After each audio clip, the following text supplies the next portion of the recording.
ऐका ना, कोकणी माणसाला वाशिक वस्तूंची भारी हौस. वाशिक म्हणजे ज्याचा सुगंध येतो. माझी आजी तिच्या साड्यांना सुवास यावा म्हणून साडीच्या घडीमध्ये उदबत्त्या ठेवायची. आमच्याकडे अगरबत्त्या या जुन्या ट्रंकेत ठेवलेल्या असतात. बाबाची अंघोळ झाली की आज कुठली बरं उदबत्ती लावायची असं म्हणून ट्रंकेतली एक उदबत्ती काढून तो लावतो. ही मशीन मेड उदबत्ती आहे आणि ही हाती तयार केलेली उदबत्ती आहे. याच्यामध्ये एक संघ मसाला लागलेला असतो, त्यामुळे वास त्याचा एकसारखा येतो आणि याच्यामध्ये जो मसाला लावलेला आहे, हातानं लावलेला असल्यामुळं तर त्याचा जो येणारा जो सुगंध आहे तो अधूनमधून असा पुढं-पुढे येत राहतो आणि तो आल्हाददायक वाटतो. मलाही जास्त हाताने तयार केलेली उदबत्ती आवडते. माझ्या या काही आवडीच्या उदबत्त्या आहेत. त्यामध्ये बालाजी, आचार्य, समीक्षा, HSB, बेसबद्दीची सुनहरी अशा आहेत.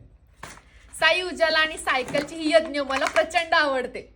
आणि माझी आवडती नटराज. बाबाला वेगवेगळ्या सुगंधाच्या उदबत्त्या जमा करायला आवडतं. त्यामुळं तो जाईल तिथून न विसरता उदबत्त्या आणतोच. तुम्ही कोणती उदबत्ती वापरता?